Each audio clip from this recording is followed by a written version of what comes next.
Dobar dan. Ti si prvi Hrvat. Ja sam Nisi prvi... sami Hrvat. Nisam Hrvat. Nisam Hrvat. I'm They're talking a about us Croat. again. Yes.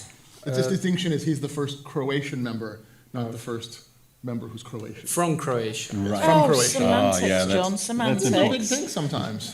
Shall we?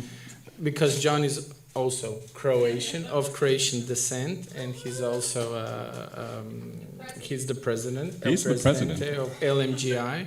So, okay, ja ću samo reći dobar dan, prije svega svima. Meni ne idu baš najbolje ovakvi govori i ne snalazim se baš najbolje kad se mene snima, tako da ja ću minimalno sad pričati.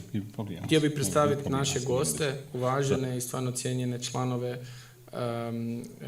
udruženja lokacijskih menadžera LMGI, gospodin John Rakich, gospođa Harriet i gospodin Markus.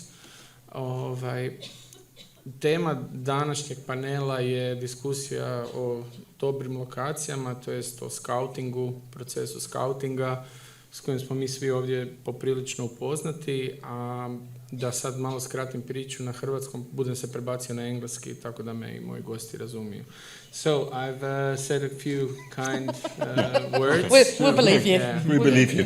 John can vouch for that because okay, he fine, also it's speaks Croatian. So basically I've set up this panel discussion to, I've introduced you as renowned people from our branch. And so I don't know if we want to kickstart, we might start from the left, from the very left, Mr. Bourne Supremacy, Marcus, who actually worked on. If you look him up on IMDb, you will see a very extensive CV, and he's a man of 20 plus years in location management. Even 30 plus. I'm that old. You're that old. 30 plus years. 30 plus years in production and location management, or just. Yeah. So just to recap, I started in working in the film business in 1992, and I did mostly location work, location management, location scouting, and now I'm at Studio Babelsberg, or I've been there for the last 20 years, basically being the in-house location manager. My title is production executive, which sounds a bit better. But so I'm the in-house. There's something better than location manager? No, there isn't. There isn't. Just supervising location manager, that's better than location manager. So I'm the in-house location manager at Studio Babelsberg, have been for the last 20 years. I worked on, as Pele just said, I worked on Bourne Supremacy, although that's almost 20 years ago, and I worked on Bridge of Spies, the Steven Spielberg film. I worked on the last two Terrence Malick films, which I'm particularly proud of. I worked on The Reader, Stephen Daldry, which is another one of my favorites. Basically I did any or most of the international films that came to Germany in the last 20 years. That's me. That's you. That's Okay. me. Moving on. Thank you, Marcus.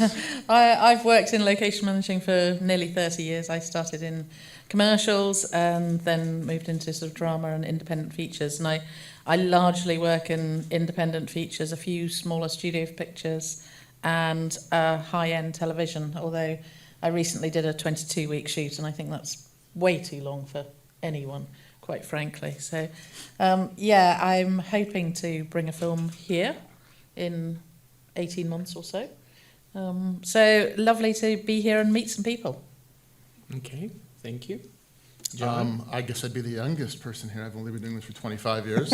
I'm based out of Toronto, Canada, where most of our work does, because we do a lot of service production work there. So a lot of the topics that have been spoken about today, I can talk on about as well and resonate with me. I tend to stay more in the lane of television and streaming. As Harriet said, she spent, was it 22 weeks? Yeah. Yeah, so between season 2 and 3 of C that we shot back to back, it was 27 months for me. That's disgusting. It was insane. That was, happy to be done that. I'm currently the president of the Location Managers Guild International, probably because I was the only person not to put my hand down fast enough. And one other thing you should know about the two people here, they are both now members of the Motion Picture Academy, which is a big thing for location managers to get into. Thank you. And actually, it was an LMGI member who actually instigated a lot, that location managers would be part of, and delightfully for us, part of the production design branch, which actually sort of neatly brings us on to our creative input, because I'm sure a lot of people sort of think that we just do the permits, which Pele's in that pain at the moment, aren't they? But I think a lot of crew are quite surprised to know that we've been on a job 6 months or 8 months before they even turn up. So, yeah. Or in some cases, one of the first ones hired. Yeah. Before I mean, a designer. Yeah, I'm often on board before. Yeah, before a designer or even before a script. So Often that. Yeah. Or director sometimes. So we are really, at some point, we are like one of the first handful of people working on a film. And some of the last ones. Yeah. And that's just really wonderful to be part of that sort of creative process right at the beginning, and actually be able to bring those ideas to the table and actually have some really significant sort of direction of helping the production. Yeah, Croatia will have its vote because I can vote as well. Yes. So yes, we can vote for the motion. Good. But this discussion today is good and bad experiences with location scouting. Obviously, we've all been there. So I'm going to move on now from right to left. Okay. And I'm going to ask John to tell us maybe some of his best and worst experiences, but basically the input of what we just discussed about being able to participate in the project from the beginning, and even more, even sometimes before the production designer, or the wheels are set in motion. So they're asking us for creative inputs, to give suggestions for the locations that sometimes go into good direction, sometimes they go in the wrong direction. But what would your experiences be, John? I mean, in early pre-production, it's all good because you're really just a blank canvas and you can pick and choose and try to guide the process. The bad happens when, let's be honest, when we go to certain places that overcommit and can't follow up on promises. I'm sure that'll be a like story with all of us. Mine most dreadful one was, what movie was it? Don't judge me on the movie. We're pretty professional, so sometimes we just work on things for the paycheck. I think it was Resident Evil 4, and we needed to land a helicopter on a beach. And we found a park with a tree, and the director and designer, everyone loved it. And for almost 3 months, we'd go back and visit it with the park superintendent and said, we're landing a helicopter. He said, yes, yes. 4 weeks before you go to shoot, we start having the same conversation again to just cross all our, cross our T's and dot our I's. And he goes, oh, you can't land one here. Can't land what? You can't land a helicopter on this. It's against the law. When did you want to tell us this? Because we've been mentioning it to you for weeks. We have email correspondence where you had no problem. He went, well, it's against the Park Act, so you have to find somewhere else. Now, at the time, I was working for a producer who didn't understand the word no. No meant work hard or you're going to get fired. So we didn't even bother to try to tell him. I was an assistant location manager at the time, and the key scout, the manager, and I literally had to go through provincial or province's laws to find a loophole and literally get the law changed so we could land the helicopter on there. I actually have it framed somewhere where it's a 2-week extension just for a manned craft to land on a beach. So it was one of the worst experiences because we all thought we were going to get fired. In the end, it's probably one of my personal best because we literally changed a law, which is one of the bizarre things about this industry is we can do almost anything. We've got time or money. And we do come to do some really magically wonderful things. So I mean, again, to go back to the question, the beginning is just great because it's all flowing ideas, and sometimes with our experience, we can hopefully guide that into a focus to go to places that won't cause us problems. But sometimes you just have no choice. They saw a picture of a place, and that's where they want to go. I'm sure the 2 other fellows can go on that even more. Yes, I can vouch that Google Scouts are very, very difficult. So leave the scouting bit to We us. can all tell us that nightmare. Again, I work on a lot of service production, so our key creatives come from out of the country. So on the weekends, they have no lives. They've got nowhere to go. They have no family, so they go scouting on Google or on their own. And Monday is always a dreadful day when they come with some picture of a place, or they walked into some sign and they missed the do not enter, and they come back and go, this is where we want to go. And you spend Monday trying to bring them back to reality.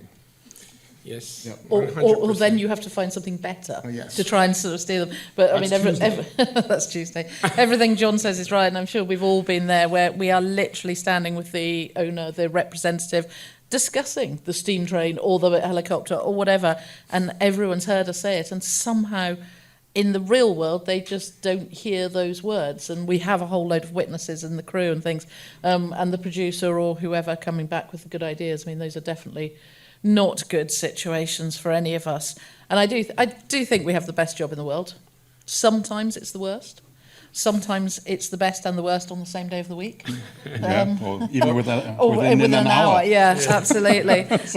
But being handed a picture, not even being told where it is, with no information. I mean, obviously, Those are the worst. Google is wonderful, and we can scan it and we can reverse search it and things like that. But, you know, just handed a picture that some art department assistant has helpfully found. So those aren't great, but... I actually had that recently, where somebody sent me a drawing and told me, where is this in Germany? And I found it. I actually found it. No idea if they want to shoot there. No, and about the bad experience, I know we talked about that last night, and I just remembered. So the worst experience I had was on a low budget film, and I was virtually losing my hair. And that's where stuff got really scary for me. So I stepped back a bit because it was just too stressful. And as you might, or most of you might know anyway, the low budget films are much more difficult to make than the higher budget ones, because with the higher budget ones you can always solve problems with money. Yeah, but I think on the low budget ones there is often a will that everyone's not wasting money, so it matters where they spend it. True. I think, you know, there is that. Yeah, but it can be a good thing. But it can be a good thing. But anyway, that's why I moved away from the lower budget things, basically to solve problems with money. I've found that sometimes you can take a director or a designer out on a scout, and you can sort of say, we can shoot this location with these caveats, and they never hear the caveats, do they? It just goes over. All I heard was, we can shoot this. Yes, Yeah. and you have to learn not to say that, because they do not hear the bit that comes after that. And then the DP, you take them to an incredibly sort of precious piece of landscape that's protected in law, in statute, and you can only do certain things at certain times of the year, and the director of photography just takes off, and you can just go, you can see what he's thinking, you know, if we can just put the camera over there, or we can put a crane, and it's like, but you can't, and then they're sold on the idea because they've not listened. Yeah, and it's always really interesting, especially for lots of nature locations I've found, that especially cameramen are like that, and well, directors as well, that they always run like 500 meters from where the car is and stand somewhere, and it's not really different to next to the parking lot, especially if you're in the woods. Next to the unit-based parking lot. Next to the unit-based parking lot. Yeah. So the woods look the same everywhere, especially if you shoot at night in the woods. They look the same. Oh yeah, please don't ask us to do any wood scouting. Wood is a wood. Forest is a forest. Here, I've got a believe good one. But you have That's to. what you think. Yeah, Until they say, I want a Norway maple. Yeah. Norway maple. Okay. You know the difference between a Norway maple and a maple tree? Yeah, it's a huge difference. No, you can tell by the sap on the stem. That's it. Oh, brilliant. But there's also, you know, the other hat that we wear, which I presume most of us, apart from Marcus, enjoys as well. Marcus doesn't do this bit, which is managing the shoot. Marcus has got himself a lovely cushy job where he just does the lovely creative bit. But actually, for me, I don't know what the two of you would say, I actually love putting the logistics in place mostly. Sometimes. Okay. Often, maybe. But we do have to have that hat on as well. So, you know, we joke about producers or art department assistants just coming up with a picture that we know is unworkable, and we've probably already rejected it because it's unworkable. But we have a responsibility to the production, to the producer, to make sure we can actually get the crew there. And your DP, and I apologise for any of you that are planning to be DPs or are DPs, but the DP will just be off into the distance going, not caring about any of that, and we then have the other 95% of the crew to actually sort of accommodate and somehow make work. I I worked, I think I told that story yesterday, I worked a couple of years ago, 15 years ago, whatever it was, on a film, international film with, I think, Ralph Fiennes. It was about the life of Martin Luther. So it was set in the 1500 whatever. And apparently the guy who did the location scouting, and I was actually location managing on that, so I'm used to that.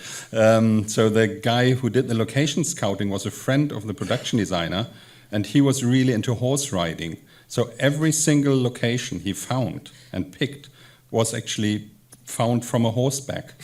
So which makes it a bit difficult to get a unit there. If it's just horse trails you have to follow for 500 meters or 2 kilometers, or castles you can't get into with a car but with a horse. And well, they were designed for medieval times, weren't absolutely, they? They weren't designed for our big trucks. Yeah, but we didn't do a documentary. So, but anyway, so yeah, you have to stop these people. And just to come back to my job, I usually leave the film when the food gets bad. Yeah. So in the beginning, the food is always, and everybody working on films will know this. In the beginning, you always have really nice lunch breaks and long lunch breaks and nice food. And once that gets less, I usually leave the job. So. I'm surprised you hang around that long. The smell of diesel, I thought you were off. But what we really, really need, and they're an increasingly rare breed, is a good, strong producer who understands the creative side and the logistics, so that we feel who supported. handles his director. Yes. Yes. So we always like that, and we like good communication with the production designer. That's our sort of the other half, or our. The best jobs are when you have a relationship with the designer and you're sharing ideas. It's not just you're working for them, it's a partnership. It's a collaborative thing, isn't it? It's so enjoyable if you're working together and you're actually bringing. I've worked with designers who literally do think I just do the parking and just want to go back to locations they've filmed at before, and that is just not the sort of job I want to do. I just want to walk away from that. And So the two hats is the other problem, because I've worked with too many designers that would go look at stuff and all they want to say is, I don't care about logistics. And walk away and I mutter, but I have to. Yeah. You know. Yeah, there are other people. To get it on There's film, this boat anchor of a production we have to drag along. to get it on film, we have to bring the other people along. Otherwise, shoot it on your iPhone and They try. put it on Vimeo. This is actually like a good therapy session for us.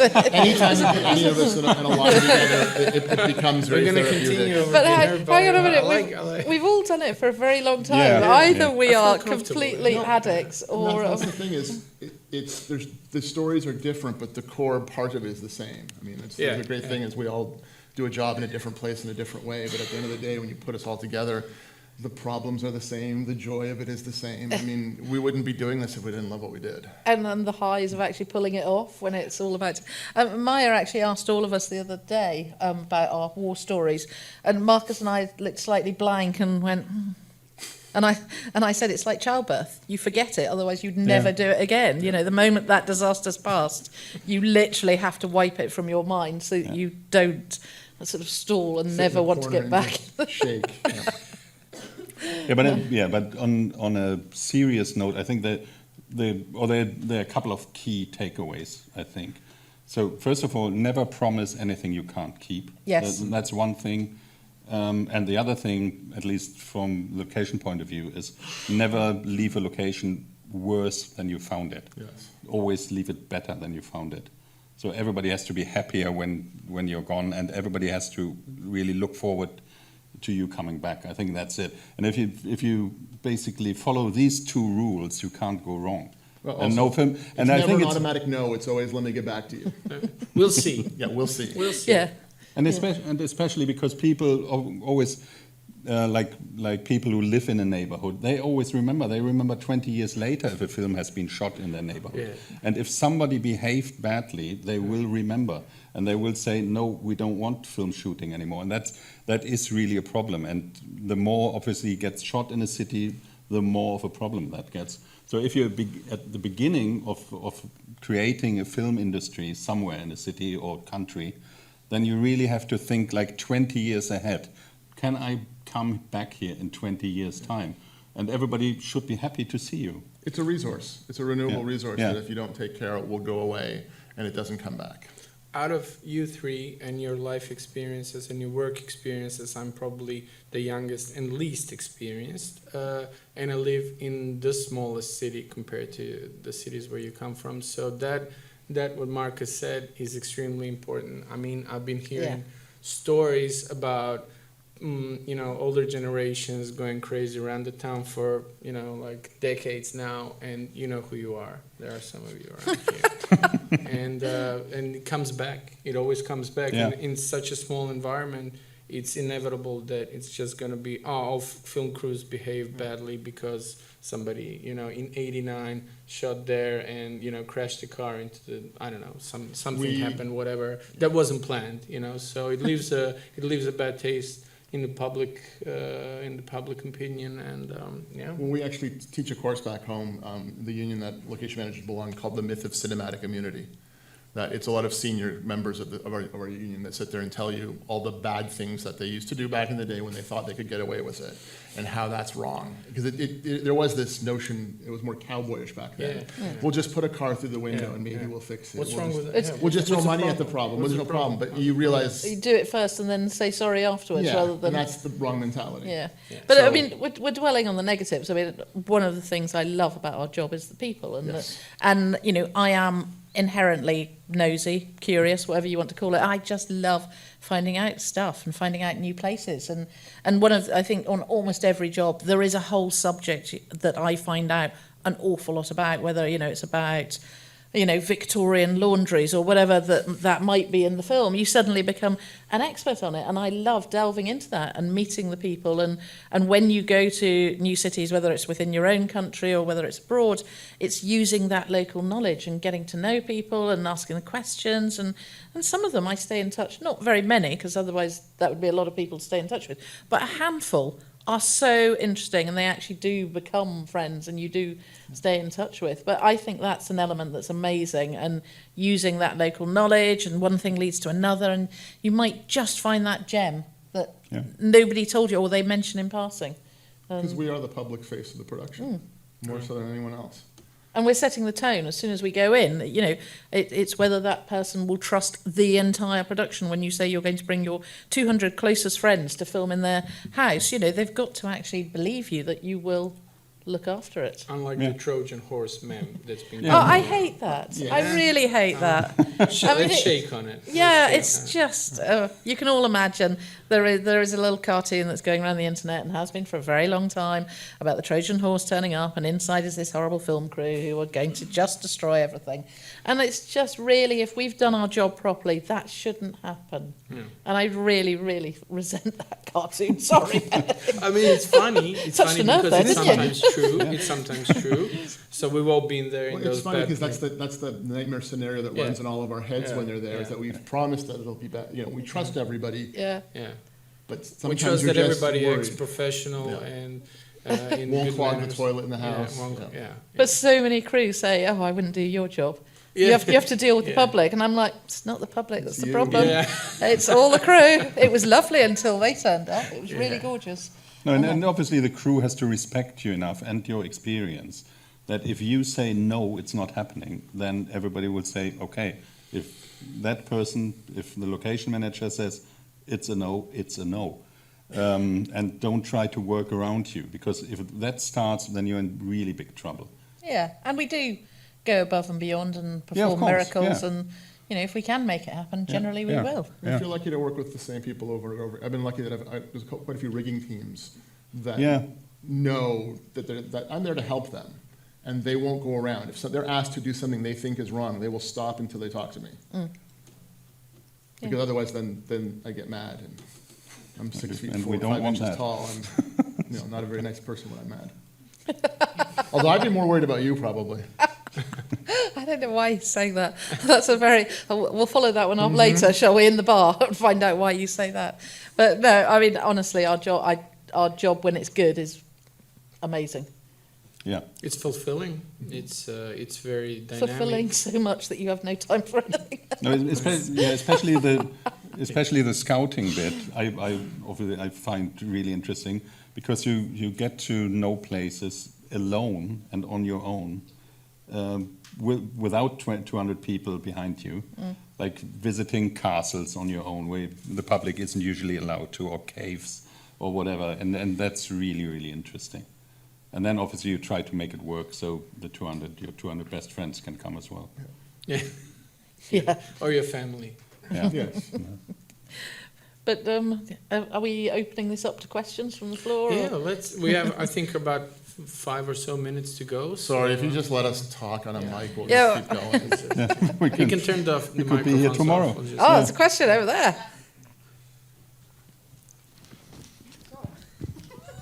Our lovely hostess, yeah. So yeah. Well, I read somewhere that the producers of the Fast and the Furious Tokyo Drift wanted to film on the streets of Tokyo, and the city officials said no. So the production decided that it's much cheaper and easier to hire a local guy who's going to spend a night in jail and pay a fine, and then to shoot whatever they need to shoot, then to find a new location. So and the guy did it actually. The fine was like, I don't know, $100,000, which was nothing for the budget of the film. So did you have to do something similar? Not go to jail, but like maybe break at least parts of the law, or No. And the thing is, especially if you into service productions, or if you are the country where somebody else, like the production, comes in from another country, obviously they don't, or sometimes they don't care what they do to your country or your community, whereas you have to earn your living for the next 20 years there. So I would never do such a thing. I would honestly. So I would always say no. Forget it. We won't do it. Yeah, I wouldn't want to work with those productions. No, but no, definitely I not. hadn't heard that story, but No, it's I haven't heard it either. Oh, I know the story, and it's the scene. I've never seen the movie. There's a drifting sequence through. But you wouldn't have the Shibuya. clearance. You wouldn't have the rights for it if you'd done it illegally. Because Yeah. we have to ensure that when we take a production The there, camera wasn't in the car. The camera was outside watching, so the camera's not breaking the law. I know that's stunt choreographers. it's on those films. semantics. It's A lawyer semantics, would get but- very rich on that. Yeah. But I echo what Marcus said. We're responsible for the. I would places walk that we away live. from that Yeah, we production. don't- It's just it's not what I'm in it for. It's not the biggest movie, the best movie, or Yeah. no, it's Plus- not the best movie, yeah. the biggest movie. For the sake of it, it's Plus whatever you do and whatever people tell you, it's just a movie. Yeah. So you shouldn't risk anybody's life, and that's why it's probably wasn't allowed in that instance, because it's dangerous to the public. So you don't endanger other people's lives. and that's not what I'm in it for. No, I mean, absolutely- I'm in it absolutely for the creative and actually sort of then pulling it together. So, I think there are a lot of younger people that just want to work on the biggest movie possible and would do whatever. But that to me is just servicing another department, servicing something else. Whereas what I love doing is going to a new country, finding out about it. As we were saying, sort of finding out history or delving into the architecture. And getting involved in that minute detail and bringing something creative to the table. Servicing a car chase is not creative. That is just doing permits and filling in paperwork, isn't Even it, the Kelly? unsafe aspect of it. Sorry, this is your world at the moment. But it's the unsafe of it. In the last 2 years, we witnessed 2 deaths on set because productions decided to play fast and loose with the rules. Most recently last year on Rust, and then the death of Sarah Jones on railroad tracks they shouldn't have been on because they thought the rules didn't apply. At the end of the day, we all are responsible for wanting to make sure everyone goes home. Yeah.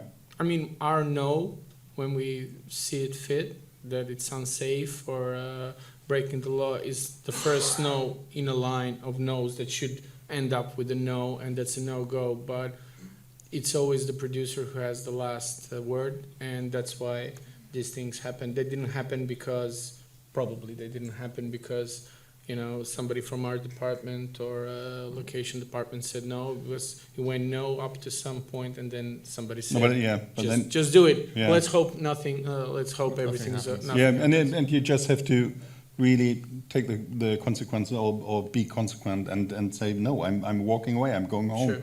I'm out of it, and tell them in writing, I'm out of it. If you do this, I'm out of it. Because otherwise the law enforcement will get you for stuff like that. Even if you say, nah, I don't know, but you're still around, they probably. And there will be situations that between the entire production we need to think very creatively and logistically about how we make it work. And if you are on a good production, you're having those conversations with the producers. I mean, a show I did last year and sort of all through COVID, we found a tiny little shack on a salt marsh, which at high tide you could not get to except by boat. And the designer walked away and said it was her favourite location ever. And so clearly we have to try and make this work. But it ended up with our marine department building a 180 metre pontoon to get us there. But that was sort of with How many lives were lost on the pontoon? Absolutely none, because we had the most fantastic marine department. But it had to be a conversation, because that's a huge extra cost that no one's, And then we had the marine department who were sort of like operating a bus service to the island all the time. That was never budgeted. So that had to be a conversation with the producers. And they had to buy into doing it safely and adding the cost to the budget. But for the, you look at Mamma Mia, not one of my films, but, the iconic chapel at the end of the first one, that was down a 10-mile single-track road. That's not the sort of place you take 200 crew and 200 extras without a quite major discussion. But it was so iconic, it's the only takeaway bit of that film, really, isn't it, quite frankly? But it's a great location. Yeah. And that's where, the great location sticks, really, isn't it? And they're worth it when we do, all do it together and you do it properly. Okay, we have 2 more minutes. Okay. And I have a quick question. Somebody else. Okay, sorry. I'm going to just be very quick because it's Zagreb Film Office, and I have to ask you, you saw Zagreb yesterday, and you're going to go see a little bit more today. What do you like, and are you going to come and shoot here? Well, we like so much that we've actually last night handed you a long list of other things that we wanted to see. So we went round quite a few places, and I kept going, can we go inside? Can we go inside? And then we gave Maya a list of where we want to go. So we are excited by the potential, and you were especially. I was especially excited. I really like 60s architecture, and I like socialist modernism, and so you've got a lot of that here, and I think you should actually promote that. It's probably for everybody's eyes not the prettiest sites. But it's cinematic. But it's very, very cinematic. Plus, it's really dying out in the rest of Europe. And you've got a lot of it here, and it's really, really exciting and nice, and has huge scale. Nothing like that in Germany, nothing like that in Poland, and nothing like that in Czechoslovakia, really as far as I know. Pardon? We've been made to feel really welcome here. So absolutely, we know that we can pick up the phone and ask. So thank you. Yeah. There was one more question somewhere. And obviously your old town is very nice as well. Pardon? Sorry. I'm heavily biased, but that's why I had you. This is why I wanted them to come. Because I know the two of them would appreciate what you guys have here. It's just it's such a wealth of riches. It's a two-pronged thing. We appreciate what you have in terms of architecture and locations, but also the film office are super friendly, and we sort of get the impression you'd help us make it work. There was a question somewhere in the middle. It was, but you're finishing off on a high note. My thing was towards the negativity that you spoke before, so I don't want to. We can spin it to be positive. No. Give it a go. We'll try and. It's the fact that we're actually a small country. We've got fantastic locations, and quite often, people. And I actually work in East Africa here, and people come to countries like the small countries in Africa, and they think that we have no rules, and they allow themselves to do things here which they wouldn't in their own countries. And the other thing that we have is we've got neighbouring countries that come here and they bring their own crew, and they do things here which they wouldn't do at home, and we are left to deal with it. So we can't go back to some of the locations. Yeah, that's called every day where I live. I have the same notion because we service American productions. And for some reason they think when they cross that border, we're a different world altogether and rules don't apply. What do you mean we can't do what we want? I'm sorry. We're a 35-year industry. We have the same policies and procedures, sometimes even better than the cities you're from. Toronto just implemented permit fees for the first time, as opposed to LA. Whereas LA, it's like there's 90 of them. The same thing, they want to bring their crew up, but we've developed and fostered enough of a domestic workforce that they only need to bring key creatives in anymore. Even that's dwindling. It used to be, first AD, second, director, designer. Now it's maybe the designer. I think that's first if they're attached to the director. That's about it. That's a really good point. That the more you develop your own industry, they won't need to come in with these big crews from outside, and therefore your crew will have ownership because it's their country, they'll want to look after it. And equally, permitting. You know, They know there's rules. They just choose to pretend that they don't exist to see what they can get away with. And you know, maybe there's a way forward where you can make those tax credits attached to a certain standard of shooting. And I know a lot of the Scandinavian countries have that, and I think the Republic of Ireland has that as well, where if you are benefiting from the public purse of that country, there are standards, and that, you know, they're sort of anti-bullying and they're anti-harassment, and they're you know, the sort of code of practice, as it were, that they have to comply to, are attached to that money, which is quite an interesting way forward. You can't just have that tax break for nothing. Yeah, and sorry, and just to add to that, and the other thing, you just shouldn't and never believe any Hollywood bullshit, to be honest. Because they always tell you, you know, this is going out live all over the world. Yeah, whatever. So they always tell you it's whatever country they come from to your country, and it was the same, and is partly the same in Germany when foreign crews come to our country. They always tell you it's much cheaper at home to shoot.